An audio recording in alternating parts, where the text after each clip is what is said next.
یہ سدائے حریت جموں کشمیر ہے۔ کشمیر اپڈیٹ کے ساتھ ابن سلام۔ مقبوضہ کشمیر میں لاک ڈاؤن کے مجموعی طور پر 255 دن ہو گئے ہیں۔ بھارتی قابضین کورونا کی وبا کی روک تھام کے نام پر بھی کشمیریوں کو تشدد، توہین اور پکڑ دھکڑ کے علاوہ مطلوبہ رفتار انٹرنیٹ کی عدم فراہمی سمیت بے جا پابندیوں کا نشانہ بنا رہے ہیں۔ دریاسنا وادی کشمیر اور جموں خطے کے 13 اضلاع میں 90 ریڈ زونز کی نشاندہی کر دی گئی ہے، جن میں 100% لاک ڈاؤن رہے گا اور صرف سرکاری اہلکاروں کو ہی گھروں میں داخل ہونے کی اجازت ہوگی۔ صدر آزاد کشمیر سردار مسعود احمد خان نے کہا ہے کہ مقبوضہ کشمیر کے عوام بھارتی قابض افواج کے مظالم کے ساتھ ساتھ کورونا وائرس کے خلاف بھی اپنی لڑائی میں تنہا ہیں۔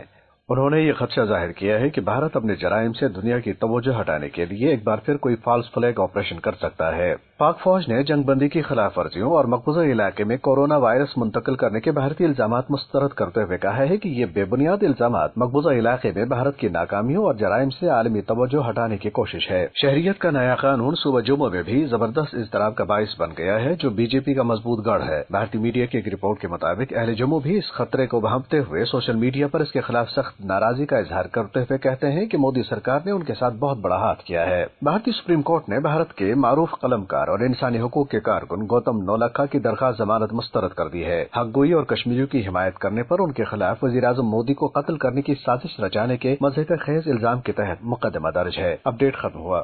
ہندوتوا ایک ایسا شیطانی فلسفہ ہے جس کا مقصد لوگوں پر زبردستی اپنا بیمار نظریہ مسلط کر کے ان کو غلام بنانا ہے۔ اس اذیت پسندانہ اور غلیظ سوچ کے پیروکار مقبوضہ کشمیر میں اسی پالیسی پر کاربند ہیں۔ کشمیری مسلمانوں کی منظم نسل کشی، ان کی مسلم شناخت پر حملہ اور ان کے معاشی اور سیاسی حقوق پر ڈاکہ اسی سامراجی سوچ کا تسلسل ہے۔ اس حوالے سے سنتے ہیں جموں کشمیر مسلم ڈیموکریٹک لیگ کے وائس چیئرمین اور حریت کانفرنس آزاد کشمیر شاخ کے رہنما شیخ عبد المتین کی گفتگو۔ یہاں پہلی گزشتہ برس 5 اگست سے بھارتی فوجی لاک ڈاؤن کے نتیجے میں 80 لاکھ کشمیری اپنے گھروں میں محصور ہے۔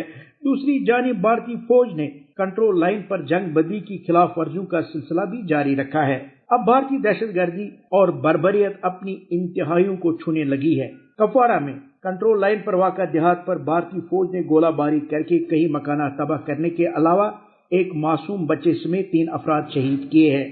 آج دکھی انسانیت چیخ رہی اور مدد کے لیے پکار رہی ہے، مگر ہندو انتہا پسندوں کی نمائندہ بھارتی جنونی مودی حکومت ان کٹھن حالات میں بھی اپنی توسیع پسندانہ منصوبے کی تکمیل کے لیے شفافیت کی انتہا تک پہنچی نظر آ رہی ہے۔